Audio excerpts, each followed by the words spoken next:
Arrivée de la délégation toulousaine, nous sommes pratiquement à 2 heures du début de match.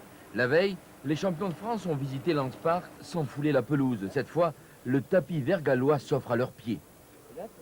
Franck Bello et Patrick Soula s'isolent pour mieux apprécier, mais surtout mieux appréhender l'événement. C'est l'une des phases essentielles d'avant-match où l'on prend contact à distance avec l'adversaire venu lui aussi en reconnaissance. Regard fixe, la concentration monte d'un cran. Hervé Manin débute tout doucement son échauffement. David Berty mémorise ses gammes. Philippe Carbonneau lui sourit à quelques mots de son entraîneur. Chacun s'occupe individuellement dans le secret des vestiaires avant de se retrouver collectivement pour la préparation finale. Côté terrain, c'est l'apparition du trophée de cette première Coupe d'Europe réalisée en argent massif par un Français. Le coup d'envoi est fixé à 13h30. Les enfants de Cardiff ont donc prévu leur repas sur place, tout comme la majorité des supporters toulousains placés dans la tribune opposée. Quant aux proches des joueurs, c'est sous leurs yeux qu'a lieu la photo officielle. Les Bleus et Noirs de Cardiff, champions du pays, présentent une composition identique aux demi-finales.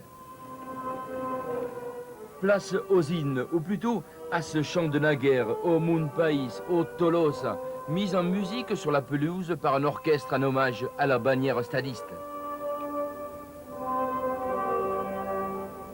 Viendront ensuite les chœurs gallois pour une terre de mes ancêtres toujours chargée d'émotions.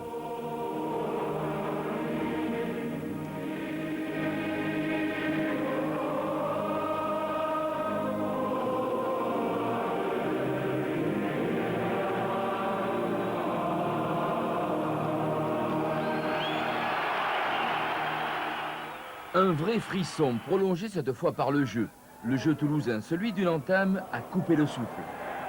Franck Bello capte un ballon à deux mains que consolident ses partenaires du pack. Une terrible lutte des hommes forts pour une première offensive grand côté où Stéphane Ougier s'est intercalé.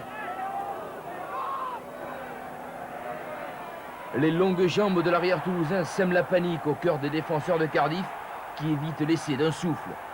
Mais ils ne pourront rien sur la suite de l'action.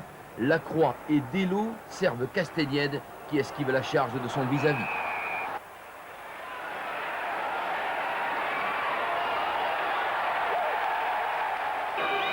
Premier essai dès la 5e minute que Christophe Dello transforme du bord de touche malgré les sifflets. La suite des événements donnera encore plus d'importance à ce coup de pied ajusté au millimètre. 7-0, 10e minute, Jérôme Casalbou hérite de l'introduction sur cette mêlée. 70 mètres plus loin, ce même Casalbou marquera le deuxième essai. À la base, une attaque en première main avec passe sautée et Ougier encore intercalé. Berty en pivot sert Castagnède pour une course le long de la ligne. Crochet intérieur, Casalbou accourt, résiste au plaquage et allonge son bras.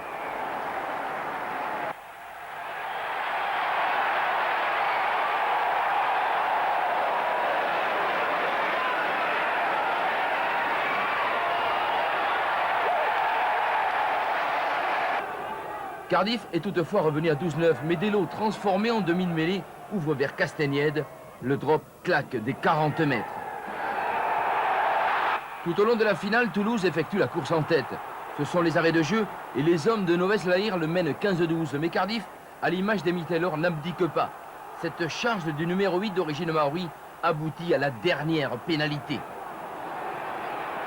Des 45 mètres, Adrian Davis, auteur de tous les points gallois, égalise. Il contraint le stade toulousain aux prolongations. Lens Park chante, mais Toulouse y croit toujours. À gros coup d'énergie, Dello et les siens tentent de forcer le passage. Artiguste qui tente ce drop, Castel et Mola sont entrés dans la danse. Dello et Davis, eux, rajoutent 3 points chacun. Et puis la décision intervient ici, quand l'arbitre irlandais sanctionne un hors-jeu sur le regroupement. Face au poteau, la pénalité, et à 15 mètres, le pied de l'ouvreur stadiste ne tremble pas. Au finish, après 110 minutes intenses, le stade toulousain gagne 21-18. Les rois de France viennent de conquérir le vieux continent et explosent de joie.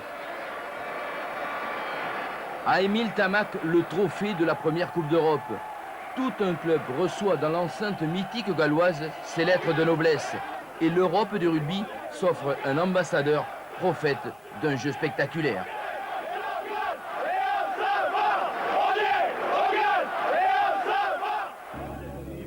La décompression des champions d'Europe, les visages portent les traces de l'intense combat de Lance Park.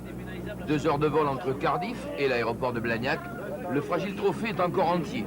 Le trophée tient toujours debout et se prépare à son premier bain de foule. Car si un millet était au Pays de Galles, les privés du voyage ont préparé une énorme réception.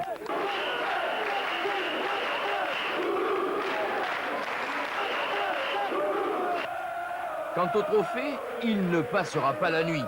Et c'est le chef d'orchestre qui s'est chargé lui-même de tenir la baguette.